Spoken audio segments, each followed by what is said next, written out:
தேவனுடைய பரிசுத்த நாமத்துக்கு கடமும் மகிமையும் சதா காலங்களிலும் உண்டாவதாக. இன்றைய தினத்திலே நாம ஒரு முக்கியமான பாடத்திற்கு நாம் வந்திருக்கிறோம். பரிசுத்த ஓய்வு நாளிலே, முடிவு வேளையிலே இந்த சத்தியங்களை ஆராய்வது அது நமக்கு ஆசீர்வாதமாக இருக்கும் என்று நான் நம்பியிருக்கிறேன். யாக்கோப்பின் இக்கட்டு காலம் அப்படின்ற தலைப்புல நம்ம இன்றைக்கு தியானிக்க போகிறோம். வேதாகமத்தை அடுத்து தானியேல் 12ஆம் அதிகாரம் 1ஆம் வசனத்தை கொஞ்சம் வாசிக்கும்.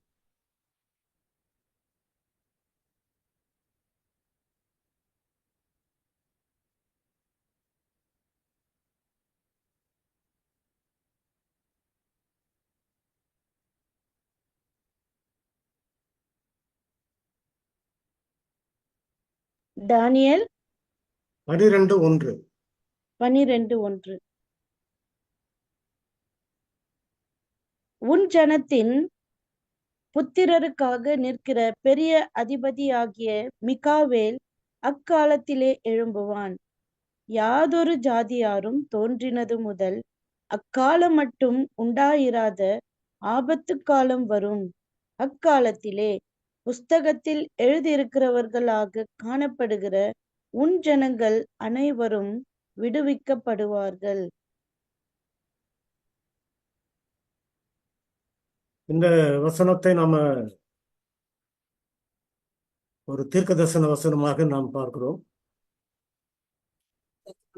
இந்த தீர்க்க தரிசன வசனமாக நாம பார்க்கக்கூடிய இந்த விளக்கம் ஜனத்தின் புத்திரருக்காக நிற்கிற பெரிய அதிபதியாகிய மிகாவேல் அந்நாட்களிலே எழும்புவார். மிகாவேல் என்பது ஆண்டவராகிய இயேசு கிறிஸ்துவை குறிக்கிறது.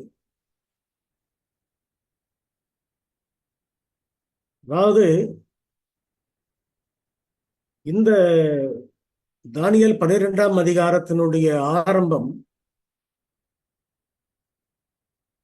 நமக்கு ஒரு பாடத்தை கற்றுக் கொடுக்கிறது, ஒரு உண்மையை நமக்கு தெரிவிக்கிறது. என்னவென்றால், 3ஆம் தூதனுடைய தூது முடிவடைந்த ஒரு நேரம். 3ஆம் தூதனுடைய தூது முடிவடையும் போது நடக்கக்கூடிய சம்பவம் தான் இந்த தானியேல் 12ஆம் அதிகாரத்தின் முதல் வசனத்தினுடைய ஆரம்பம். இந்த நேரத்தில் 3ஆம் தூதனுடைய தூது முடிவடையும் பொழுது அந்த வெளிப்படுத்தல் 18 இருக்கக்கூடிய உரத்த சப்தம் முடிந்து விடுகிறது. தேவனுடைய ஜனங்கள் பின்மாரியை பெற்று விடுகிறார்கள். ஆனால் இவைகளெல்லாம் பெற்ற பிறகு இந்த தானியேல் 12ஆம் அதிகாரத்தினுடைய முதல் வசனம் நிறைவேற ஆரம்பிக்கிற நேரத்தில் யாதொரு ஜாதியாரும் தோன்றினது முதல் உண்டாயிருந்த மிகுந்த உபத்திரவம் உண்டாயிருக்கும். அந்த உபத்திரவம் அந்த ஆபத்து காலம் இதுவரையிலும் பூமியிலே நடைபெறாத ஒரு ஆபத்து காலமாக இருக்கும். ஏனென்றால் சாத்தானுக்கு இது ஒரு கடைசி நேரம். இந்த நேரத்துல அவன் எப்படி இருந்தாலும் அவனுக்குரிய தீர்ப்பு, அவனுக்குரிய நியாயம் எல்லாமே கடைசியில் அவனுடைய முடிவை கொண்டு வருகிறது என்பது அவனுக்கு நன்றாக தெரியும். ஆனாலும் முடிந்த வரைக்கும் அநேக தேவனுடைய பிள்ளைகளை வஞ்சித்து அவனுடைய பக்கத்தில் இழுத்துக் கொள்வதுதான் அவனுடைய பெரிய முயற்சி.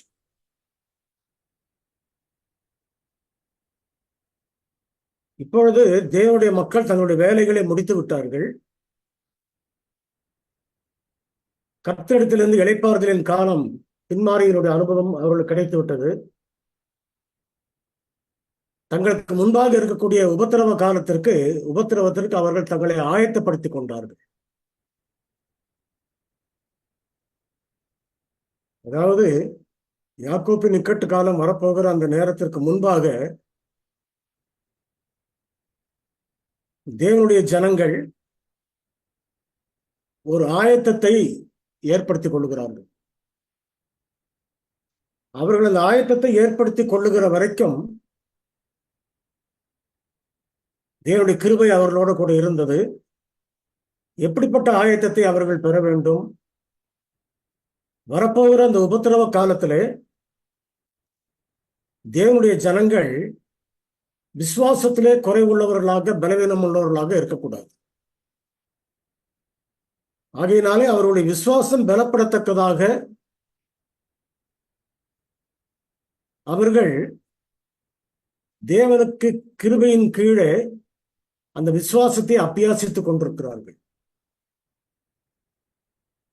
இந்த விசுவாசத்தை பலப்படுத்தக்கூடிய, அபியாசிக்கக்கூடிய அந்த அனுபவத்துக்குள்ளே போகாதவர்கள் பின் நாட்களிலே அவர்கள் மிகவும் ஆபத்தான ஒரு நிலைக்கு போய்விடுவார்கள். ஆனால் இந்த தேவனுடைய ஜனங்கள் அந்த வரப்போகிற உபத்திரவத்துக்கு தங்களை ஆயத்தப்படுத்தும்படியாக இப்படி அவர்கள் தங்களை பலப்படுத்திக் கொண்டிருக்கிறார்கள்.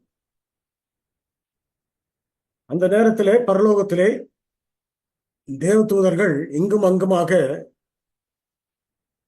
நடந்து கொண்டிருப்பதை அம்மையார் தம்முடைய தரிசனத்திலே காண்கிறார்கள். அதற்கு அடுத்தபடியாக பூமியிலிருந்து ஒரு தூதன் வந்து என்னுடைய வேலை முடிந்து விட்டது என்று அவன் தன்னுடைய அறிக்கையை கொடுக்கிறான். பூமியின் மீது முடிவான ஒரு சோதனை கொண்டு வரப்பட்டது. யாரெல்லாம் தேவனுடைய கற்பனைக்கு உண்மையாக கீழ்ப்படிந்தார்களோ அவர்களெல்லாம் ஜீவனுள்ள தேவனுடைய முத்திரையை பெற்றுக் கொண்டார்கள். மூன்றாம் தூதனுடைய முடியும் பொழுது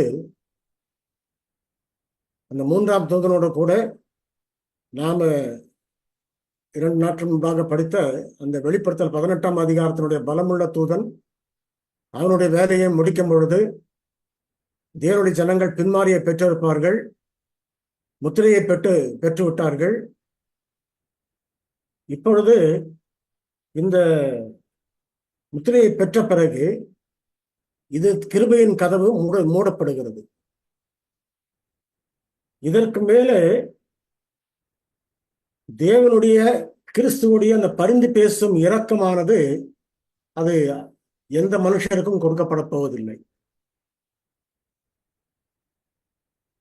அதனாலே இதுக்கு பிறகு யாராகிலும் மனம் திரும்ப வேண்டும் என்று எண்ணினால் அவர்களாலே அது முடியாது. ஏனென்றால் அந்த மனம் திரும்புவதற்கென்று கொடுக்கப்பட்ட காலங்கள் நிறைவடைந்து விட்டது. அந்த காலங்கள் முடிந்த பிறகு இனிமேல் பட்டு மனம் திரும்புவதற்கு இடமில்லை. காரணம் என்னவென்றால் மனம் திரும்புதலின் அந்த கிருபையின் வேலையை அவர் முடித்து கொண்டு தன் கையில் உள்ள அந்த தூப கலசத்தை அவர் கீழே போட்டுவிட்டு அவர் என்ன செய்கிறார் என்றால் கிருபையின் கதவை மூடிவிட்டார். இதுதான் யாக்கோப்பு நிக்கட்டு காலத்தினுடைய ஆரம்ப கட்டம். ஆக தேவனுடைய பிள்ளைகளா இருக்கக்கூடிய நாம இந்த உண்மையை நம்ம தெரிந்து கொள்ள வேண்டும். கிரேட் கான்ட்ரவர்சி என்ற புத்தகத்திலே பக்கம் 652 இந்த குறிப்பை நாம் பார்க்கிறோம். கிறிஸ்துவானவர் மேலே இருக்கக்கூடிய ஆசரிப்பு கூடாரத்திலே தம்முடைய பரிந்து பேசுகிற வேலையை அவர் நிறுத்தி விட்டார். இதற்கு பிறகு அவர் அந்த பரிந்து பேசுகிற வேலையை அவர் செய்ய போகிறதில்லை. அவர் ஆசரிப்பு கூடாரத்தை விட்டு வெளியே வந்தபோது பூமியில் குடியிருக்கிறவர்கள் மேல் ஒரு இருள் சூழ்ந்து கொண்டது என்று அம்மையார் எழுதுகிறார்கள். பயங்கரமான இந்த நேரத்திலே நீதிமான்களாக இருக்கிறவர்கள் பரிசுத்த தேவனுக்கு முன்பாக இயேசுவின் பரிந்து பேசுதல் இல்லாமல் நீதிமான்களாக நிற்க வேண்டும். அதாவது அந்த மத்தியஸ்த வேலை முடிந்து போனதுனால தேவனுடைய ஜனங்கள் இந்த நேரத்துல அவர்களுக்கென்று பரிந்து பேசக்கூடிய கிறிஸ்துவானவர் அங்கு இல்லாதபடிக்கு இந்த நேரத்தில் தேவனுடைய ஜனங்கள் அந்த மத்தியஸ்தர் இல்லாதபடிக்கே அவர்கள் இருக்க வேண்டும். மத்தியஸ்தர் எதுக்காக கொடுக்கப்பட்டார்? எதற்காக அந்த நேரத்தில் பரிசுத்த ஆவியானவர் வேலை செய்தார்? இவைகள் எல்லாம் தேவனுடைய ஜனங்கள் பரிசுத்தத்தினாலே வளர்ந்து அவர்கள் நீதியின் வஸ்திரத்தை முழுமையாக தரித்துக் கொண்டு முத்திரையிடப்படும் வரைக்கும் அந்த வேலை நடக்கிறது. ஆக நம்ம இன்னும் ஒரு உண்மையை நம்ம என்ன தெரிந்து கொள்ள வேண்டும்? ஏற்கனவே நான் பாடம் நடத்தும் போது சொல்லியிருக்கிறேன். அதாவது தேவனுடைய ஜனங்கள் இதுவரையிலும் அந்த கிருபையின் கதவு மூடப்படுகிற வரைக்கும் அவர்களுக்காக வேண்டி மத்தியஸ்தராக இருந்து அவர் பேசிக் கொண்டிருந்தார். பரிசுத்த ஆவியானவர் அவர்களை அவருடைய விசுவாசத்தை பலப்படுத்திக் கொண்டிருந்தார். இப்பொழுது அந்த விசுவாசமானது பொன் போன்று அது புடமிடப்பட்டு அது முழுமையான விசுவாசத்துக்குள்ளும் வந்து விடுகிறது. அந்த ஒரு விசுவாசமானது என்ன செய்கிறது என்றால் வரப்போகிற உபத்திரவ காலத்துக்கு அதை அவர்களை ஆயத்தப்படுத்தி விடுகிறது. பெரிய உபத்திரவத்தை அவர்கள் சந்திக்கும் பொழுது எப்படி அவர்கள் தைரியமாக இருக்க வேண்டும் என்பதற்கு ஒரு பயிற்சியை அது கொடுக்கிறது. அதே நேரத்தில் அவர்கள் முத்திரையை பெற்றுக் கொண்டார்கள். கிறிஸ்துவின் நீதியின் வஸ்திரத்தை முழுமையாக தரித்துக் கொண்டார்கள். இப்பொழுது அவர்கள் இதற்கு மேல் பாவம் செய்ய மாட்டார்கள் என்ற ஒரு உறுதியோடு தேவன் அவர்களை விட்டிருக்கிறார். இதற்கு மேல் அவர்களுக்கு மத்தியஸ்தர் தேவையில்லை. இதற்கு மேலே அவர்களுக்கு பரிந்து பேசுகிறவர் தேவையில்லை. அந்த பரிந்து பேசுகிறவர் இல்லாதபடிக்கு அவர்கள் ஜீவிக்கிறார்கள் என்றால் அந்த ஒரு முத்திரையிடப்பட்ட சம்பவத்துக்கு பிறகு அவர்கள் எந்த ஒரு தீமையையும் எந்த பாவத்தையும் அவர்கள் மேற்கொள்வதற்கு ஆயத்தமாக இருக்கிறார்கள். அவருடைய குணமானது முற்றிலுமாக கிறிஸ்துவின் குணமாக மாற்றப்பட்டு விட்டது. வெளிப்படுத்தல் 19:10 நான் படிக்கும்போது சொன்னேன், அந்த நீதி பரிசுத்தவான்களுடைய நீதிகளே, அந்த வெண்வஸ்திரம் பரிசுத்தவான்களுடைய நீதிகளே அப்படின்ற வசனத்தை நம்ம படிச்சோம். அதுவரையிலும் அது கிறிஸ்துவின் நீதியாக இருந்தது, நமக்கு முன்மாதிரியாக இருந்தது. நாம் அதை பார்த்து அந்த நீதியை மாதிரியாக வைத்து நம்முடைய நீதியை பலப்படுத்திக் கொண்டிருந்தோம். இப்பொழுது அதே நீதி பரிசுத்தவான்களுடைய நீதியாக மாறிவிடுகிறது. அப்படி என்றால் என்ன அர்த்தம்? கிறிஸ்துவின் குணம் நிரந்தரமாக தேவனுடைய ஜனங்களுக்கு மாறிவிட்டது.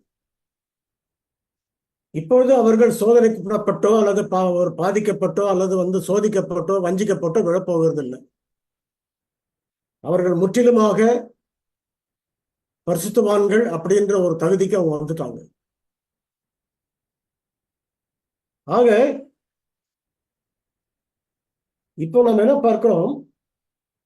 இந்த நேரத்தில் அவர்களுடைய குணங்கள் மாற்றப்பட்ட பிறகு அவர்கள் பரிந்து பேசுவதற்கென்று கிறிஸ்துவானவர் இல்லாதபடிக்கு அவர்கள் வாழ்ந்து கொண்டிருக்கிறார். அந்த நேரத்திலே அவருடைய குணங்கள் உறுதியானதாக கிறிஸ்துவின் குணத்தை ஒத்து அப்படியே காணப்படும். அந்த நேரத்திலே அவர்கள் எந்த பாவமும் துணிகரமாக செய்ய மாட்டார்கள். ஏனென்றால் அவருடைய குணமானது ஏதேன் தோட்டத்திலே பாவம் செய்வதற்கு முன்பாக மனுஷனுடைய குணம் எப்படி இருந்ததோ அதே போல குணமாக மாற்றிவிடும். இந்த ஒரு காரணத்தினால என்ன பார்க்கிறோம் என்றால், இந்த சூழ்நிலையிலே பரிந்து பேசுகிற கிறிஸ்து தன்னுடைய வேலையை முடித்து விட்டார். பரிசுத்த ஆவியானவர் முற்றிலுமாக எடுக்கப்பட்டு விட்டார். இந்த சமயத்திலே அநேக தேவனுடைய ஜனங்கள் என்ன செய்வார்கள் என்றால், தேவ பக்தியின் வேஷத்தை தரித்து அதன் பலனை மறுதேற்கிறவர்களாய் இருப்பார்கள் என்ற வசனம் வாசிக்கிறோம் இல்லையா? அந்த அனுபவம் இப்பொழுதுதான் நடைபெறுகிறது.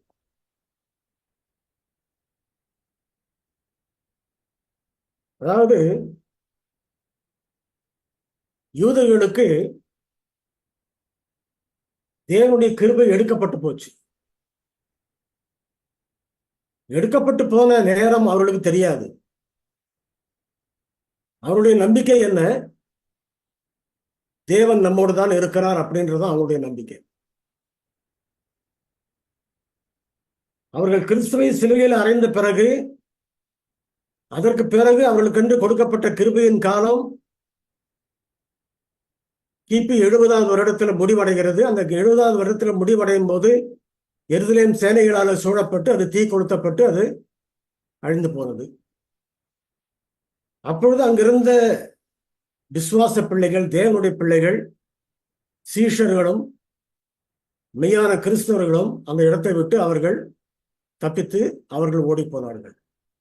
யூதேயாவில் இருக்கிறவர்கள் மலைகளுக்கு ஓடி போக கடவர்கள் சொன்னார். அதன்படி அவர்கள் ஓடி போனார்கள். இதற்கு பிறகு இந்த யூதர்களுடைய நம்பிக்கை என்னவென்றால், தேவன் அவர்களோடு தான் இருக்கிறார் அப்படின்ற நம்பிக்கையில தான் அவர் இருக்கிறார். கிறிஸ்து சிலுவையில் அறையப்பட்டாயிடுச்சு. மோசையுடைய நியாயப்பிரமாணம் ஒழிஞ்சு போச்சு. இனிமேல் அந்த கற்பனைகளுக்கு, மோசையுடைய பிரமாணங்களுக்கு இங்கு வேலை இல்லை. தேவாலயத்தினுடைய திரைச்சீலை மேலிருந்து கீழாக அது இரண்டாக கிழிந்து விட்டது. அந்த சடகாச்சார பிரமாணங்கள் எல்லாம் முடிந்து விட்டது. இவைகள் முடிந்த பிறகு இதற்கு மேல் அவர்களுக்கு கொடுக்கப்பட்ட அந்த கிருபையின் கதவு மூடப்பட்ட பிறகு அவர்கள் முற்றிலுமாக அந்த நேரத்திலே மரித்து போனார்கள், இறந்து போனார்கள், அழிந்து போனார்கள். ஆனால் அவர்களுடைய நம்பிக்கை என்னவென்றால், அவர்கள் வழக்கம் போல ஆலயத்துக்கு போகிறார்கள், பலிபீடத்திலே பலி செலுத்துகிறார்கள், ஆசாரியன் வேலை செய்கிறான், பிரதான ஆசாரியனும் வேலை செய்கிறான், எல்லாமே செய்து கொண்டிருக்கிறார்கள். இந்த பிரதான ஆசிரியர்களுக்கும் ஆசாரியர்களுக்கும் யூதர்கள் மத்தியில் இருந்தக்கூடிய மற்ற யூத ஜனங்களுக்கும் கிறிஸ்து இருக்கும் பொழுது இருந்த வேதபாரகர், பரிசேயர், சதுசேயர் இவர்கள் எல்லாருக்குமே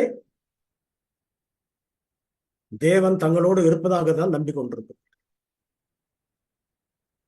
ஆக அவர்களுக்கு உண்மையான ஒரு பரிசுத்த ஆவியினுடைய வழிநடத்துதலோடு அவர்கள் உண்மையாக இருக்கல. ஆனால் ஒரு வேஷமாக அவர்கள் தெரிந்து கொண்டிருக்கிறார்கள் அந்த நேரத்தில்.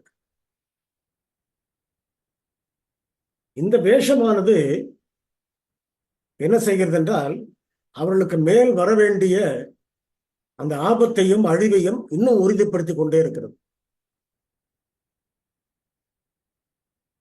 ஆக யூத ஜனங்கள் அந்த நேரத்தில் எப்படி இருந்தார்களோ அதே போல்தான் கடைசி நாட்களிலே, கடைசி வரையிலும் அந்த கிருபையை வீணடித்த தேவனுடைய ஜனங்களுக்கும் சரி, மருள விழுந்தவர்களுக்கும் சரி, அஞ்ஞான மார்க்கத்தில் இருந்தவர்களுக்கும் சரி, மிருகத்தின் முத்திரையை தரித்தவர்களுக்கும் சரி, எல்லாருக்குமே அப்படிப்பட்ட ஒரு நிலைமை தான் கடைசியில் வரும். அவர்கள் முற்றிலுமாக அந்த ஸ்லாக்கியத்தை இழந்தவர்களாக அந்த தண்டனையை, அந்த அழிவை அவர்கள் பெற்றுக்கொள்வதற்கு தகுதியாகிக் கொண்டிருக்கிறார்கள். இப்பொழுது இந்த ஜனங்களுடைய ஒரு வாழ்க்கை மிகவும் ஒரு இருண்ட நிலையிலே இந்த ஜனங்கள் வாழ்ந்து கொண்டிருக்கிறார்கள். பரிசுத்தாவியானவர் அங்கு வேலை செய்வதில்லை. இந்த சம்பவம் நடைபெறுகிற வரைக்கும், பின்மாறி ஊற்றப்பட்டு தேவனுடைய ஜனங்கள் முத்திரையிடப்பட்டு 3ஆம் தூதனுடைய தூது முடிவடைகிற வரைக்கும் தேவனுடைய ஜனங்கள் அந்த எல்லா மனுஷருக்குமே, அஞ்ஞானிகளுக்கும் சரி, எல்லாருக்கும் சரி, உலகத்தில் இருக்கிற எல்லாருக்குமே ஆவியானவர் அவருடைய ஒரு உணர்ச்சிகளை கட்டுப்படுத்தி வைத்திருக்கிறார். அவருடைய ஆக்ரோஷமான உணர்வுகளையும் மிருகத்தனமான குணங்களையும் அவர் கட்டுப்படுத்தி வைத்திருக்கிறார். அந்த ஆவியானவருடைய கட்டுப்படுத்தலினாலே தான் இப்பொழுது நாம் பிழைத்துக் கொண்டிருக்கிறோம், நாம் தப்பித்துக் கொண்டிருக்கிறோம். அதனாலே இந்த நிலைமை நெருங்க தேவனுடைய ஜனங்கள் ஒரு ஆபத்தான கட்டத்தை அவர்கள் எட்டி பிடிக்கப் போகிறார்கள். இது தேவ பக்தியின் வேஷத்தை தரித்த மக்கள் மத்தியிலே பரிசுத்த ஓய்வு நாளை ஆசரிக்கக்கூடிய ஜனங்கள், தேவனுடைய பிள்ளைகள், முத்திரையை பெற்றுக் கொண்டவர்கள், அவர்கள் பல இடங்களிலே போய் தங்களை பாதுகாத்துக் கொண்டிருக்கிறார்கள். ஏனென்றால் அந்த நேரத்தில் ஐரோப்பாவில் இருக்கக்கூடிய கத்தோலிக்கர்களும் அமெரிக்காவில் இருக்கக்கூடிய புரோட்டஸ்டன்ட்களும் ஒன்றாக சேர்ந்து இந்த தேவனுடைய ஜனங்களுக்கு ஒரு உபத்திரவ காலத்தை அவர்கள் ஆரம்பிக்கிறார்.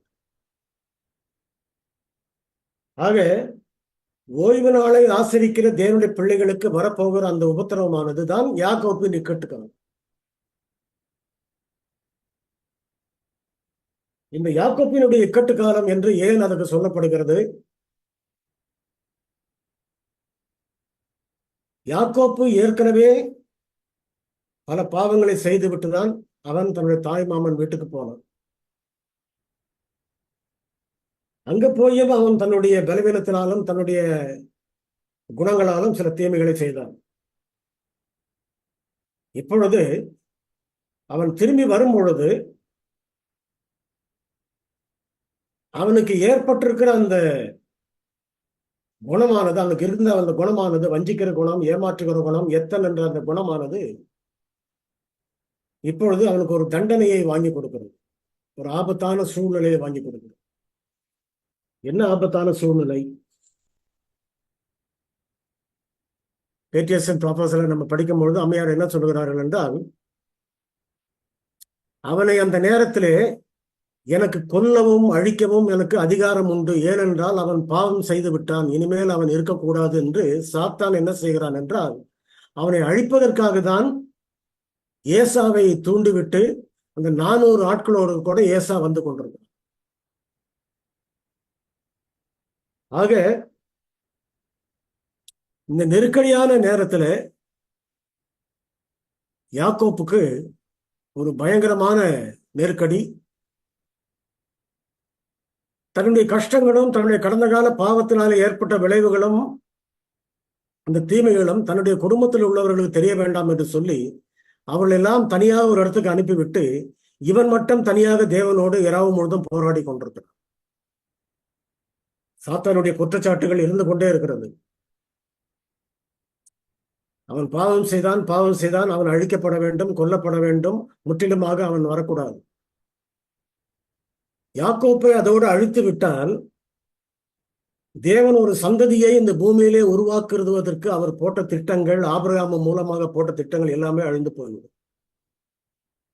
ஆனால் ஒரு காரியம் மட்டும் நிச்சயமான காரியம், அவர் நேராக்கினதை கோடலாக்கத்தக்கவன் யார்? அவர் கோடலாக்கினதை நேராக்கத்தக்கவன் யார்? ஆபிரகாமுக்கு கொடுத்த வாக்கு தத்தத்தை அவர் இப்போது நிறைவேற்றிக் கொண்டிருக்கிறார்.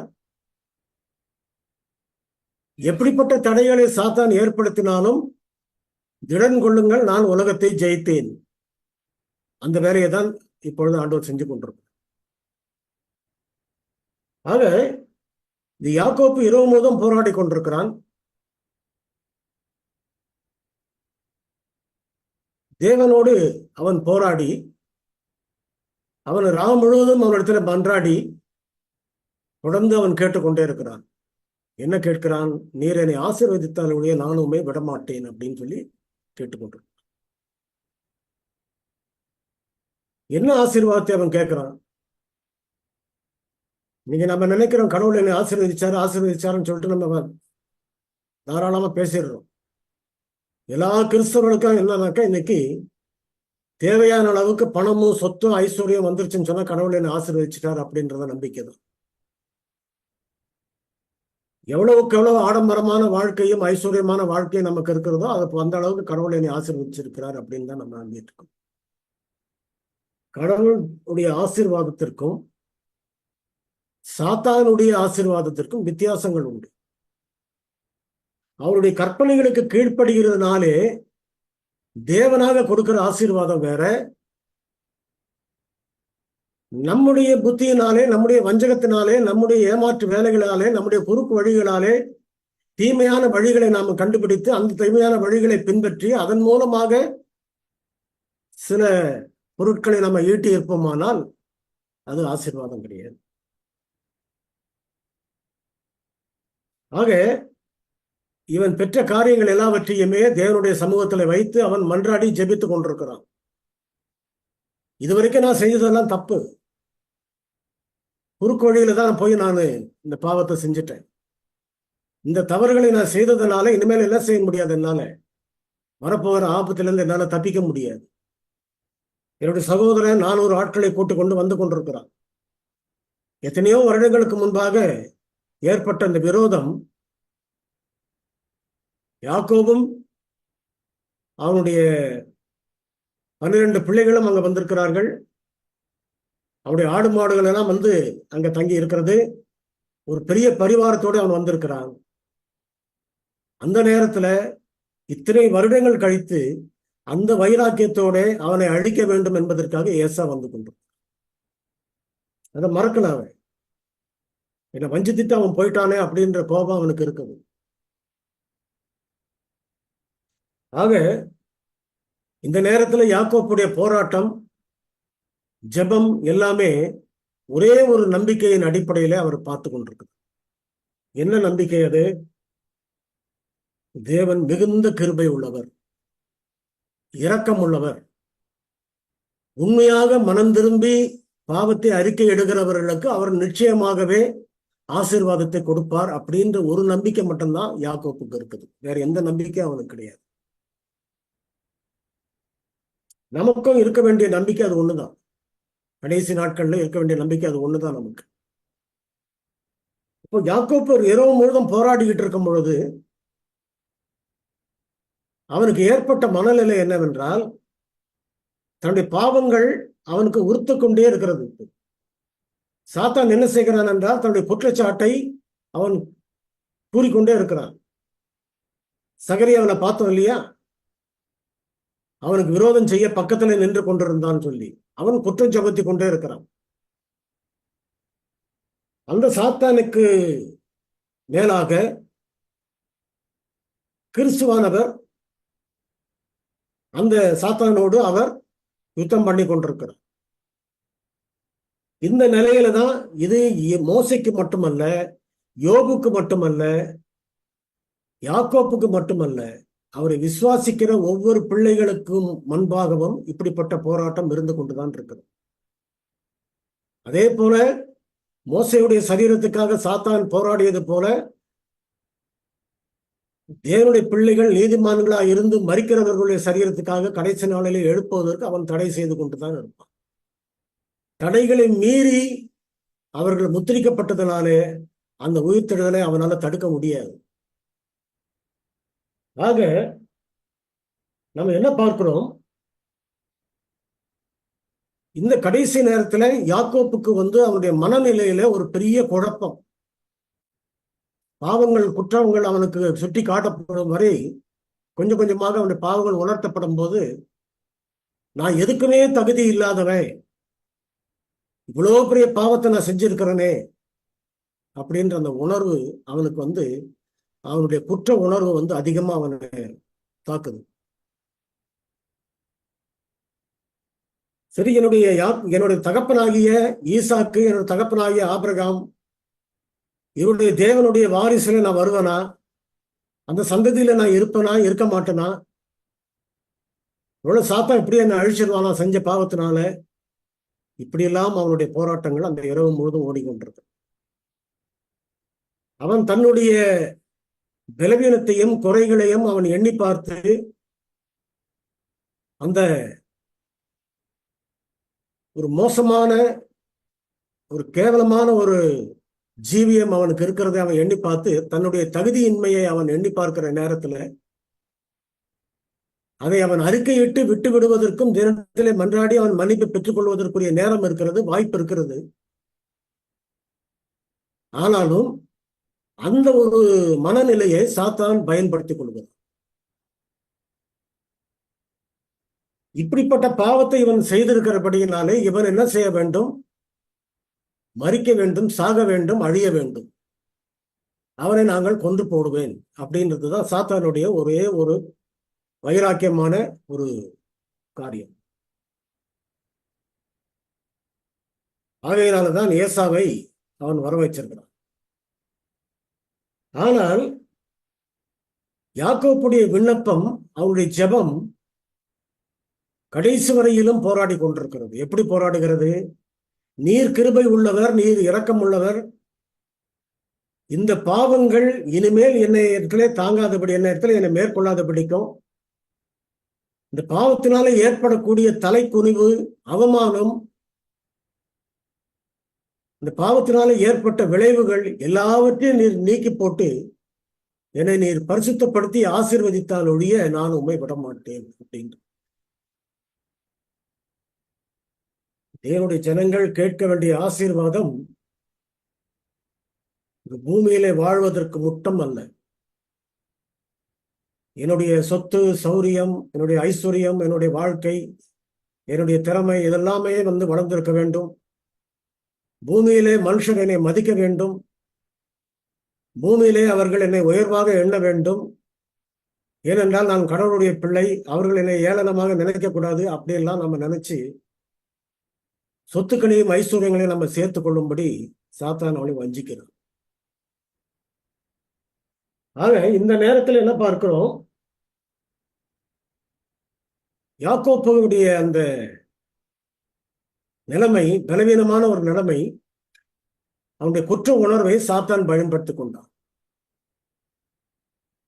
அப்படி பயன்படுத்திக் கொள்ளும் பொழுது உடனே யாக்கோப்பு என்ன செய்தான், அவனுடைய நம்பிக்கையையும் அவனுடைய உறுதியையும் விட்டு விலகவே இல்லை, பின்வாங்கவும் இல்லை. நான் அந்த கிருபை உள்ள தேவனிடத்திலிருந்து நான் வெளியே வரமாட்டேன். நிச்சயமாகவே அவர் இரக்கம் உள்ளவர், அவர் எனக்கு உதவி செய்வார். ஆபிரகாமோடு இருந்தவர், ஈசாக்கோடு இருந்தவர், என்னோடும் கட்டாயமா இருப்பார். ஆகையினாலே அவன் என்ன செய்கிறான் என்றால், மன்றாடி கேட்கும் பொழுது அவன் தொடர்ந்து போராடி கொண்டிருந்ததனாலே தேவன் அவனை பார்த்து, இனி நீ யாக்கோப்பு எனப்படாமல், ஏனென்றால் நீ எத்தனாக இருந்தாய், உன்னுடைய சுயபலத்தினாலே நீ சம்பாதித்தாய், சுயபலத்தினாலே வஞ்சித்தாய், ஏமாற்றினாய், உன்னுடைய வாழ்க்கையை எவ்வளவு நாட்கள் நீ நடத்தினாய். எல்லா விசுவாசிகளுடைய முதல் பாகம் வாழ்க்கையிலே சுயபலத்தினாலே வாழக்கூடிய வாழ்க்கை. மோசைக்கும் அதேதான், எல்லாருக்கும் அதேதான். ஆனால் அந்த சுயபலத்தினாலே வாழக்கூடிய வாழ்க்கையை இனிமே விட்டுட்டு நீ என்னுடைய பலத்தை சார்ந்தபடியினாலே, நீ உண்மையோடு என்னை தேடினபடியினாலே, உருக்கமாக மனம் திரும்புதலை குறித்து நீ என்னிடத்துல பேசுறதுனால, ஜெபித்ததுனால, இனிமேல் உன் பெயர் யாக்கோப் எனப்படாமல் இஸ்ரவேல் எனப்படும். ஏனென்றால் நீ மனுஷனோடும் தேவனோடும் போராடி மேற்கொண்டாயே. ஆக ஆவிக்குரிய இஸ்ரவேலர்கள் என்றால் யார்? அவர்கள் தேவனிடத்திலே போராடி, ஒவ்வொரு நாளும் மன்றாடி, ஒவ்வொரு நாளும் அவரிடத்திலிருந்து மன்னிப்பை பெற்றுக்கொண்டு, அவர்கள் பெற்ற மன்னிப்பு நிமித்தமாக மேலே இருக்கக்கூடிய ஜீவ புஸ்தத்திலே அவர்கள் பெயர்கள் நிலைத்திருக்க வேண்டும். ஞாபக புஸ்தத்திலே அவர்களுடைய தவறுகளும் பாவங்களும் அங்கு இருக்கக்கூடாது. அப்படின்ற ஒரு நிலையில இருக்கிறவர்கள் தான் இஸ்ரவேலர்கள். ஆக ஆவிக்குரிய இஸ்ரவேலர்கள் என்று நாம் சொல்லிக் கொள்ளலாம், கிறிஸ்தவர்கள் என்று நம்மை சொல்லிக் கொள்ளலாம், அல்லது அட்வென்டிஸ்டர்கள் என்று நம்மை சொல்லிக் கொள்ளலாம். ஆனால் தேவனுடைய பார்வையிலே யார் கிறிஸ்தவர்களாக, யார் அட்வென்டிஸ்டர்களாக, யார் ஆவிக்குரிய இஸ்ரவேலர்களாக இருக்கிறார்கள் அப்படின்றத அவர் தான் தீர்மானம் பண்ணுகிறார். அவருடைய வாயினாலே உங்களுக்கும் எனக்கும் அவர் என்ன சொல்ல வேண்டும்? நீ தேவனோடும் மனுஷனோடும் போராடி மேற்கொண்டாயே, இனிமேல் நீ யாக்கோப்பு கிடையாது, பழைய மனுஷன் கிடையாது, நீ புது மனுஷன் ஆயிட்ட, புது சிருஷ்டி ஆயிட்ட, கிறிஸ்துவுக்குள் புது சிருஷ்டியா இருக்கிறபடியினாலே இனிமேல் பட்டு நீ என்ன செய்யக்கூடாது? இஸ்ரவேல் என்றுதான் அழைக்கப்பட வேண்டும். உன் பாவங்களை நான் மன்னிக்கிறேன், உன்னை ஆசீர்வதிக்கிறேன். இந்த போராட்டம் முடிகிற வரைக்கும் அவரை விடவில்லை. அப்படியென்றால் நாம் ஜெபிக்கிறோம், எதுவரையிலும் ஜெபிக்க வேண்டும். அவரிடத்திலே மன்றாடுகிறோம், எதுவரையிலும் மன்றாட வேண்டும். அவரிடத்திலே பாவங்களை அறிக்கையிடுகிறோம், எதுவரையிலும் பாவங்களை அறிக்கையிட வேண்டும். அந்த பாவங்கள் மன்னிக்கப்பட்டது என்ற உத்தரவாதம் கிடைக்கிற வரைக்கும் நம்ம மன்னிப்பு கேட்டுத்தான் இருக்கோம். பாவங்கள் மன்னிக்கப்பட்டதுன்றதுக்கு பிறகு திரும்பவும் பாவம் செய்வதற்கு வாய்ப்பு இருந்தாலும் கூட அந்த பாவத்தின் மேல இருக்கிற ஒரு அருவருப்பை நம்ம காட்ட ஆரம்பிச்சிருவோம். இது எனக்கு பிடிக்காது, நான் செய்ய மாட்டேன். யோசிப்பு அதை தான் சொன்னான். தேவனுக்கு விரோதமான இந்த பாவத்தை நான் செய்வது எப்படி? போத்திபாருடைய வீட்டுல அவன் சொன்ன வார்த்தை அதுதான். அதே போல தேவனுடைய ஜனங்கள் கடைசி நாட்கள்ல அதே போலதான் அவர்கள் போராடி கொண்டிருப்பார்கள். ஆக அந்த பாவத்தை செய்யாமல் இருக்கக்கூடிய ஒரு உறுதி அவர்களுக்குள்ள ஏற்பட்டு, மெய்யான பாவ அறிக்கை செய்கிறவர்களுக்கு அதுதான். இதை நான் செய்ய மாட்டேன், இனிமேல் நான் செய்ய மாட்டேன். எப்போ செய்ய மாட்டேன்? மரணம் எனக்கு நேரிடுகிறதா இருந்தாலும், சாட்சியின் வசனத்தினாலும் ஆட்டுக்குட்டியோட ரத்தத்தினாலும் நான் ஜெயித்து, சாத்தானை ஜெயித்து இந்த பாவத்தை நான் செய்ய மாட்டேன். ஆக இந்த நிலைமை ஏற்பட்ட பிறகு ஆண்டவர் அந்த சூழ்நிலைகளை மாற்றுகிறார். இவனை வெட்ட வேண்டும், கொல்ல வேண்டும் என்று வந்து கொண்டிருந்த அந்த ஏசா வரும்போதே அவனுடைய நோக்கம் மாறிவிட்டது. அந்த நேரத்திலும் அந்த இடத்திலும் யாக்கோப்புக்காக யாக்கோப்பை ஆசீர்வதித்த தேவன் அங்கே ஏசாவை அந்த காரியத்தை செய்ய விடாதபடிக்கு தடுக்கிறது. ஆக தேவனுடைய கரங்களில் இருந்து நம் ஆசீர்வாதத்தை வாங்க வேண்டும் என்றால் அது யாருடைய கைகளில் இருக்கிறது என்றால் நம்முடைய உறுதியான வைராக்கியமான ஜெபத்தில் தான் இருக்கிறது. பெர்சீவரன்ஸ், தொடர்ந்து போராடி கொண்டே இருப்பது, அவருடைய ஆசீர்வாதத்தை வாங்குகிற வரை ஜெபித்துக் கொண்டே இருப்பது. பிரச்சனைகளையும் பாரங்களையும் கஷ்டங்களையும் குறித்து நம்ம கவலைப்பட்டுக்கிட்டு இருப்போம். ஆனால் சாத்தான் அதே ஒரு காரியமாக எடுத்துக்கொள்கிறது. எவ்வளவு பெரிய பிரச்சனைகளாக இருந்தாலும், எவ்வளவு பெரிய கஷ்டங்களாக இருந்தாலும், அந்த பிரச்சனைகளை விட மிகவும் பெரியவர் அவர். இந்த உலகத்தில் இருப்பவனிலும் நம்மில் இருப்பவர் பெரியவர். ஆகையினால இந்த தகுதி இல்லை என்ற நிலைமை நமக்கும் அப்ப அந்த நேரத்துல ஏற்படும்.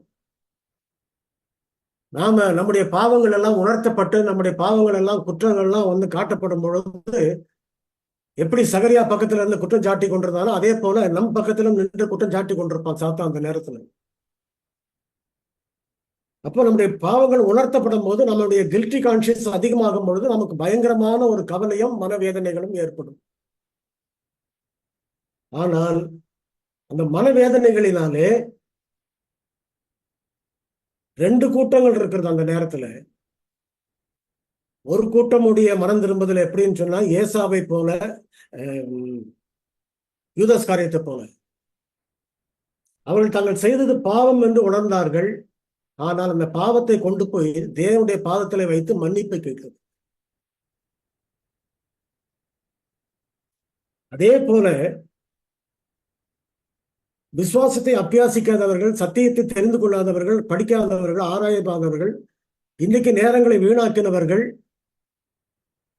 பலப்படாதபடிக்கு இன்னும் வாழ்ந்து கொண்டிருக்கிறவர்கள், அந்த நேரத்துல அவர்கள் இப்படிப்பட்ட ஒரு ஆசீர்வாதத்தை பெற முடியாது. ஆக தேவனுடைய பிள்ளைகளா இருக்கக்கூடிய நாம இந்த உண்மையை நம்ம கட்டாயமா தெரிந்து கொள்ள வேண்டும். எவ்வளவு பெரிய பாவங்களை சாத்தான் நமக்கு சுட்டி காண்பித்தாலும் உடனடியாக நாம் அடைக்கலம் தேட வேண்டியது கிறிஸ்துவுடைய செட்டைகளின் கீழே. அதை விட்டுட்டு எனக்கு இந்த பிரச்சனை இருக்குது, எனக்கு இந்த குறை இருக்கிறது, எனக்கு இந்த கவலை இருக்குது, எனக்கு இந்த பாரம் இருக்குது, இவங்க என்ன இப்படி சொல்லிட்டாங்க, அவங்க என்ன பேசிட்டாங்க, அவங்க என்ன தடுத்துட்டாங்க, அவங்க என்னை ஏமாத்திட்டாங்கன்ற காரியங்களை திரும்ப திரும்ப நம்ம அவர்கிட்டயே சொல்லிடாதபடிக்கு நம்மளே போட்டு கவலையை குழப்பிட்டு இருப்போம்னாக்கா சாத்தானுக்கு அது ஒரு சந்தோஷமான ஒரு வாய்ப்பு அவனுக்கு. அததான் என்ன செய்யறான்னு சொன்னாக்கா யாக்கோப்பு கிட்ட செய்யணும்னு நம்ம பார்த்தான். ஆனா யாக்கோப்பு அதுக்கு இடம் கொடுக்கல. அந்த இடத்துல சாத்தானே கொண்டு வந்து முன்னால வைக்கிறதா இல்ல கிறிஸ்துவை கொண்டு முன்னால வைக்கிறதான்றது நம்முடைய கரத்துல தான் ஒப்படைக்கப்பட்டிருக்கிறது. யாரை கூப்பிடுகிறோமோ அவங்கதான் வருவாங்க. நம்ம பாவத்தை அறிக்கையிடாதபடிக்கு பேசாமல் இருப்போமானால் சாத்தான் வந்து உட்கார்ந்துக்கும். அவனுடைய ஆளுகையின் கீழே நம்ம போயிடுவோம். ஆக தேவனுடைய பிள்ளைகள் கடைசி நாட்களிலே இப்படிப்பட்ட ஒரு பெரிய இக்கட்டை அவர்கள் சந்திக்க போகிறார்கள். அந்த இக்கட்டை சந்திக்க போகும் பொழுது அவர்கள் செய்ய வேண்டிய காரியம் என்ன? இது போன்ற சூழ்நிலைகள் ஏற்பட்ட பிறகு தேவனுடைய ஜனங்களை, தேவனுடைய பிள்ளைகளை அந்த யாக்கோப்பு இக்கட்டு காலத்திலே மிகுந்த துன்பத்துக்கு ஆளாக்கி அவர்களை அழிக்க வேண்டும் என்று எப்படி ஏசா யாக்கோப்பை கொல்லுவதற்காக வந்தானோ அதே போல இவர்களை கொல்லுவதற்கென்று அவர்கள் திட்டமிட்டார்கள். அதே போல துன்மார்க்கரை நமக்கு விரோதமாக சாத்தான் எழுப்பி விடுகிறார். அவர்கள் நம்மளை அழிப்பதற்கென்று இங்கும் அங்கும் தோடி ஆராய்கிறார்கள், அலைகிறார்கள். இதிலே இந்த நாட்களிலே தேவனுடைய ஜனங்கள் அநேகர் அந்த சமயத்தில் தான் நகரங்களையும் கிராமங்களையும் விட்டு அவர்கள் ஓடி போய் தங்களை ஒழித்துக் கொள்வதற்காக ஓடுகிறார்கள். ஒரு சிலர் மலையின் கொடிமுடிகளுக்கு அவர்கள் போய் தங்களை பதுக்கிக் கொண்டு காப்பாற்றிக் கொள்கிறார்கள். அந்த நேரத்திலே அவர்கள் அந்த இடத்தை தேவன் கொடுத்ததற்காக நன்றி செலுத்திக் கொண்டு பாதுகாப்பாக அங்க இருக்கிறார்கள்.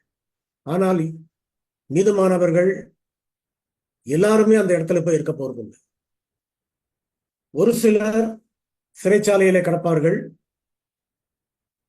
ஒரு சிலர் அந்த இருண்ட சிறைச்சாலைக்குள்ளே எந்த விதமான வழியும் இன்றி உணவும் இன்றி அவர்கள் உள்ளே கிடப்பார்கள். சில நேரத்திலே உபத்திரவங்களையும் துன்பங்களையும் அவர்கள் அனுபவிப்பார்கள். ஆனால் ஒரு காரியம் மட்டும் நிச்சயம், இந்த முத்திரையிடப்பட்ட பிறகு யாரும் இரத்த சாட்சிகளாக மரிக்கப் போவதில்லை. ஏனென்றால் ஏசாவுடைய அனுபவம் தான். அந்த நேரத்தில் என்ன சொல்லுகிறார்? சங்கீதம் 27 அதிகாரம் 5 வசனத்தை கொஞ்சம் வாசிங்க. சங்கீதம் 27 அதிகாரம் 5 வசனம்.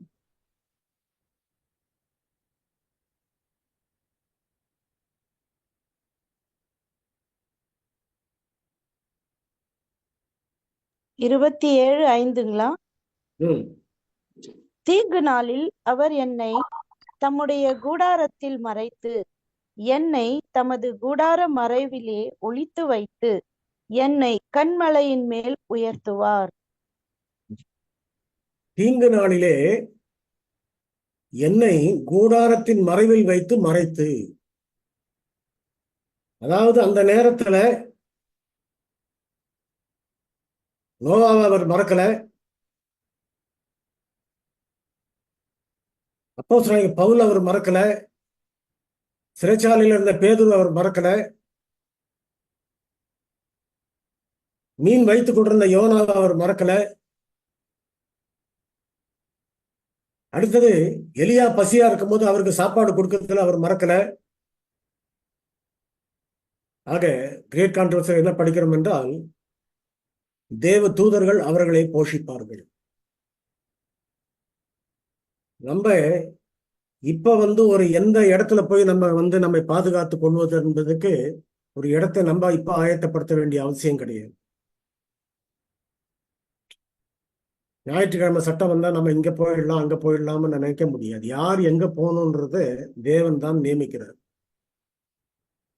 ஒரு சிலர் மட்டும்தான் மலைகளுடைய கொடுமுடிகளிலே போய் தங்களை பாதுகாத்துக் கொள்வார்கள்.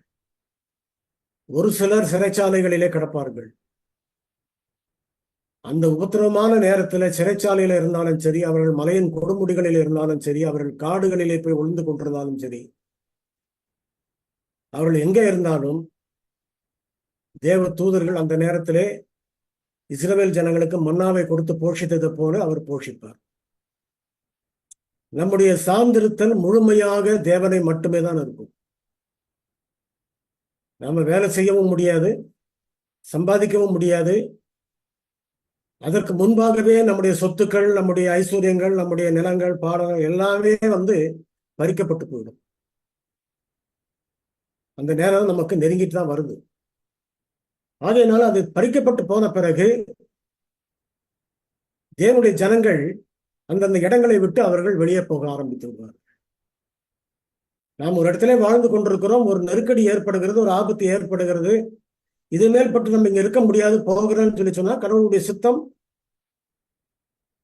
அவர் எங்கே போக வேண்டுமோ போகிறதுக்கு முன்பாக ஒரு பெரிய நஷ்டத்தை நமக்கு ஏற்படுத்தி தான் அங்க போக விடுகிறார். காரணம் என்னவென்றால், அந்த நஷ்டமான பொருள் இதுவரையிலும் நம்முடைய விசுவாசத்தை கெடுத்துக் கொண்டிருந்தது. ஆகையினாலே அந்த பொருளை அவர் பிடுங்கி வைத்து விட்டு அதை அழித்து விட்டு நம்மை அனுப்பி விடுகிறார். இதேதான் தேவனுடைய ஜனங்களுக்கு கடைசி நாட்களிலே ஏற்பட போகிற ஒரு அனுபவம். அந்த அனுபவத்துக்குள்ளே தான் நாம் இப்பொழுதும் போய் கொண்டிருக்கிறோம். ஆக யாக்கோப்பின் இக்கட்டு காலம் அப்படின்றது பின்மாறி ஊற்றப்பட்ட பிறகு, முத்திரை இடப்பட்ட பிறகு, தேவனுடைய ஜனங்கள் அந்த ஓய்வு நாள் ஆசரிப்பினுடைய கட்டாயத்தின் நிமித்தமாக, ஞாயிறு ஆசரிப்பத்தினுடைய சட்டத்தின் நிமித்தமாக அவர்கள் உபத்திரவப்படக்கூடிய நேரத்தில், அதற்கு பிறகு அவர்கள் போய் சந்திக்கிற போராட்டங்கள், உபத்திரவங்கள், கஷ்டங்கள், இதுதான் யாக்கோப்பின் இக்கட்டு காலம். ஆனால் இந்த யாக்கோப்பின் இக்கட்டு காலம் முடிந்த அந்த கட்டத்தில் வரும்பொழுது தேவன் வாதைகளை ஊற்ற ஆரம்பிக்கிறார். வாதைகளை ஊற்ற ஆரம்பித்த உடனே ஒவ்வொரு வாதைகளாக ஒன்றன் பின் ஒன்றாக வந்து கொண்டே இருக்கிறது. ஒரு உண்மையை நம்ம தெரிந்து கொள்ள வேண்டும். கிரேக் கான்ட்ரவர்சியில் நீங்க படிக்கும்போது அதை படிக்கலாம். அம்மையார் என்ன சொல்லுகிறார்கள் என்றால், எல்லா வாதைகளும் ஒரே நேரத்தில் எல்லா இடத்துலையும் வராது. ஒவ்வொரு வாதையும் ஒரு இடத்துல ஒரு மாதிரி இருக்கும். இந்த நாட்டில் அஞ்ஞானிகளுக்கு என்று எந்த வாதையை கொடுக்கணுமோ அதை தான் கொடுப்பார்கள். இது போல வாதைகள் பல இடங்களிலே விழும் பொழுது, நடக்கும் பொழுது அப்படிதான் இருக்கும் சம்பவங்கள். இவர்கள் மத்தியிலே தேவனுடைய பிள்ளைகள் அந்த நேரத்திலே சங்கீதம் 91 அவர்களுக்கு வாக்குத்தத்தமாக கொடுக்கப்பட்டிருக்கிறது. வாதை உன் கூடாரத்தை அணுகாது. அநேக சமயங்களிலே இந்த வீடுகளிலே இந்த வசனங்களை அவர்கள் எழுதி போடுகிறார்கள். வாதை உன் கூடாரத்தை அணுகாது, உன் கூடாரத்தை அணுகாது. இந்த உன் என்ற வார்த்தை யாரை குறிக்கிறது என்றது அவங்களுக்கே தெரியாது. அதற்குரிய தகுதி நம்ம இடத்துல இருக்கிறதா? உண்மையாகவே அந்த நேரத்துல என்னுடைய வீட்டை, என்னுடைய கூடாரத்தை வாதை வராமல் இருக்குமா அப்படின்றது அவங்களுக்கே தெரியாது. வசனத்தை எழுதி போட்டாக்கா வராது அப்படின்ற நம்பிக்கை அவங்களுக்கு. நிறைய பேருக்கு ராத்திரியில பேய் பயம் இருந்துச்சுனாக்கா தலைமாட்டில் பைபிளை வச்சுட்டு படுத்துக்கிட்டு இருக்கும். பைபிள் தலைமாட்டில் வைக்க வேண்டிய அவசியம் கிடையாது, இருதயத்துல வைக்கணும் வசனத்தை. அதன்படி கீழ்ப்படிந்து நடந்தோம்னா பேய் எங்கேயுமே கிட்ட வர முடியாது. அதனால தேவனுடைய பிள்ளைகள் இந்த காரியங்களை நம்ம நன்றாக புரிந்து கொள்ள வேண்டும். கடைசி நாட்களிலே இந்த மாதிரி ஒரு வாதைகள் வந்த பிறகு, இந்த வாதைகளிலே அவர்கள் அகப்படும் பொழுது அவர்களுக்கு ஏற்படுகிற ஒரு நெருக்கடியினாலே, வலியினாலே, கஷ்டத்தினாலே தேவனுடைய ஜனங்கள் மட்டும், மீதமானவர்கள் மட்டும் எந்த பசி, பட்டினி, கஞ்சம், எந்த கஷ்டமும் இல்லாதபடி ஒரு கூட்டம் தனியாக அவர்கள் நன்றாக இருக்கிறார்கள். இதை பார்க்கும் பொழுது இந்த ஓய்வு நாளை ஆசிரிக்கிற இந்த கூட்டத்தினாலதான் நமக்கு இந்த மாதிரி ஒரு நிலைமை ஏற்பட்டுச்சு. அதனாலதான் கடவுள் நம்ம மேல கோபமாய் இப்படி செய்துட்டார் அப்படின்னு சொல்லி அநேக பேர் கிறிஸ்தவர்களும், துன்மார்க்கமான வாழ்க்கையை வாழ்ந்தவர்களும், வேஷமாக வாழ்ந்த கிறிஸ்தவர்களும் இந்த மீதமான பிள்ளைகளை கொல்லும்படிக்கு அவர்கள் கடைசியிலே ஒரு கட்டளை போடுகிறார். ஒரு பெரிய சர்க்குலர் அங்கு அனுப்பப்படுகிறது. இந்த ஓய்வு நாளை ஆசரிக்கிறவர்களை யார் எங்க பார்த்தாலும் கொண்டு போட்டுருது. இதுக்கு ராணுவம் வரணும், போலீஸ் வரணும் அப்படின்றது கிடையாது.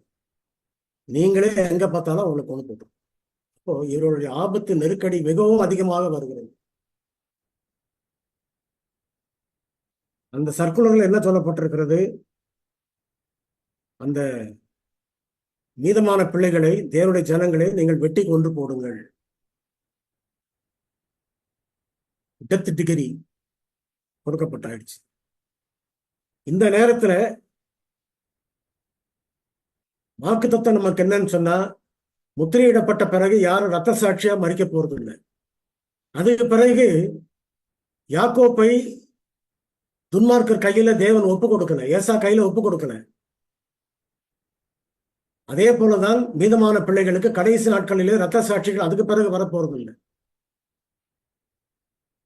ஆகையினாலே அந்த கடைசி நேரத்தில் அவர்கள் இந்த காரியங்களை பார்த்தபோது ஒரே ஒரு ராத்திரி நேரத்திலே அவர்கள் வெட்டப்பட வேண்டும் என்று, கொல்லப்பட வேண்டும் என்று வாள்களையும் கத்திகளையும் அவர்கள் தூக்கும் பொழுது அவைகள் எல்லாமே வைக்கோல்களாக அவருடைய கழுத்திலே விழுந்தது என்று அம்மையார் தெளிவாக எழுதுகிறார். No more matrice. இதற்கு பிறகு இரத்த சாட்சிகள் கிடையாது. ஆனால் இரத்த சாட்சிகளாக நம்ம மரித்தால், அப்படிப்பட்ட சூழ்நிலை ஏற்பட்டாலும் நான் அதுக்கு தயாராக இருக்கிறேன்ற தைரியம் மட்டும் அவருடைய பிள்ளைகளுக்கு அந்த நேரத்துல இருக்கும். கட்டாயம் அவங்க அதுக்காக பயப்பட போறதில்லை. இன்றைக்கு அப்படிப்பட்ட பயம் இருக்குமானால் நாம என்ன செய்யணும்? இப்பொழுதே அந்த விசுவாசத்தை அபியாசிக்கும்படியாக தேவனிடத்துல மன்றாடி ஜெபம் பண்ணி நாம் அந்த விசுவாசத்தை பலப்படுத்தும்படி கேட்கணும்.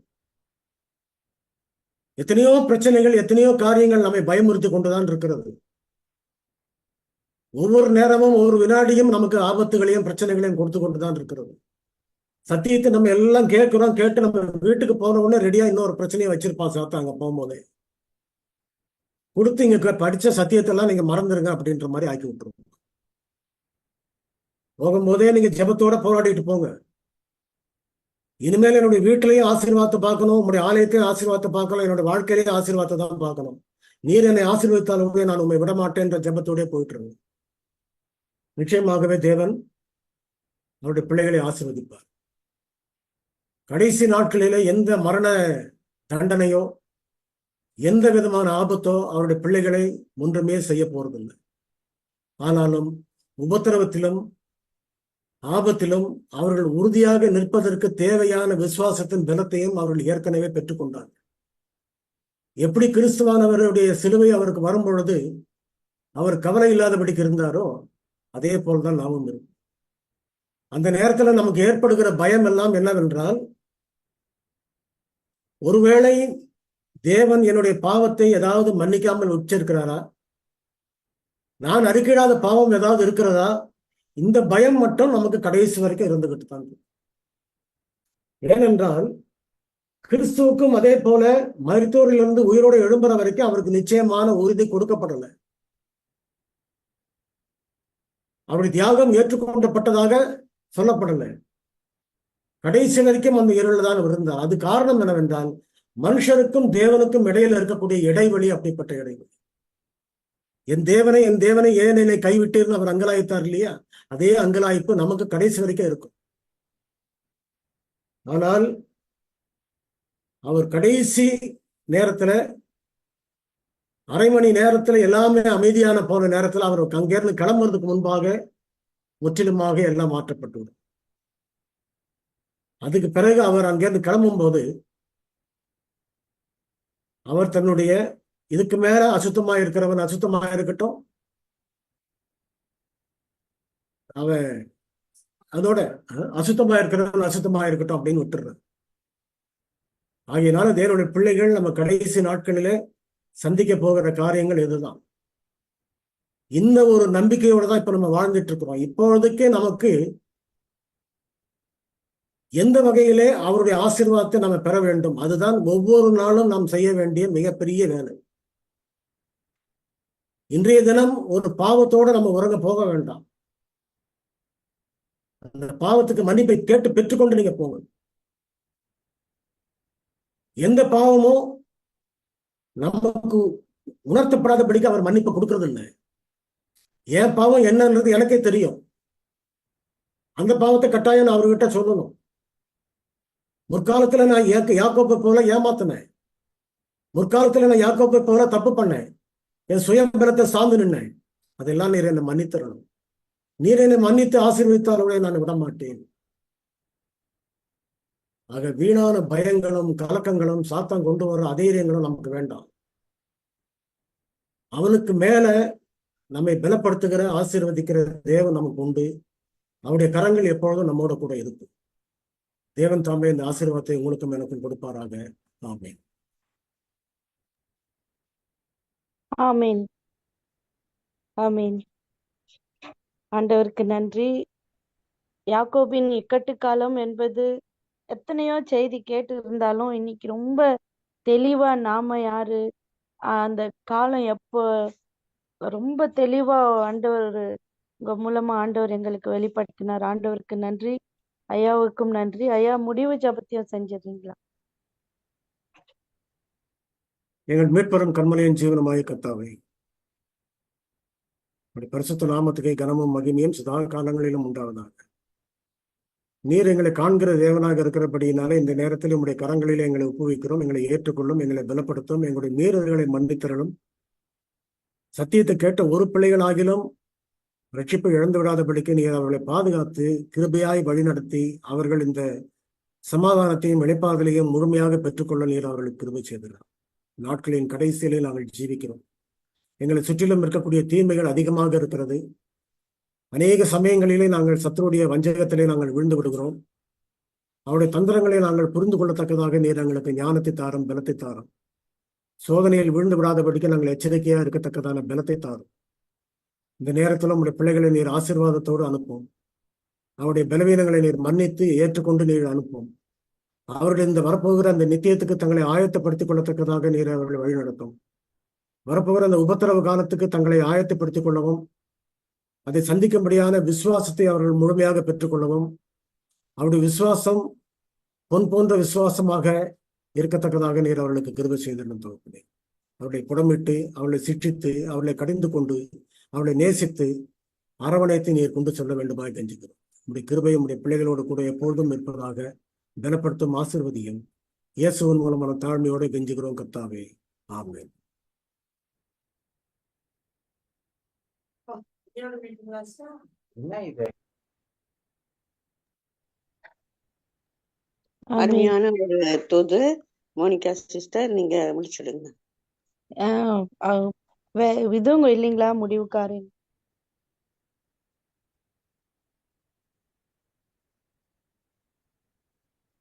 வாக்குறுதி வசனம் எல்லாம் இல்லைங்களா சிஸ்டர்? ஓகே. வந்து கலந்து கொண்ட அனைவருக்கும் நன்றி. செய்தி கொடுத்த ஐயாவிற்கு நன்றி. கர்த்தர் தாமே நம் அனைவரையும் ஆசீர்வதிப்பாராக. அநேக புஸ்தகங்கள் ஊழியத்துக்கென்று உங்களுக்கு தேவைப்படுமானால் ஸ்டெப் டு கிரைஸ்ட், நல்ல போதகரே போன்ற புத்தகங்கள் பிரதர் ஜோனத்தனிடம் கிடைக்கிறது. இலவசமாக நீங்கள் பெற்றுக்கொள்ளலாம். அதுபோல இந்த அட்வென்டிஸ்ட் பிரேயர் மினிஸ்ட்ரி கால்கள் அனுதினமும் காலை 6 மணிக்கு ஆங்கிலத்திலும், 3:30க்கு பரிந்துரை ஜெபமும், மாலை 5:30க்கு தமிழிலும், இரவு 7 மணிக்கு தெலுங்கிலும் உள்ளது. நீங்கள் அனைவரும் இந்த நேரங்களிலே நீங்கள் வந்து கலந்து கொண்டு தேவனுடைய ஆசீர்வாதத்தை பெற்றுக்கொள்ளலாம். அனைவருக்கும் மாலை வணக்கம். நன்றி. நன்றி, எல்லாருக்கும் நன்றி.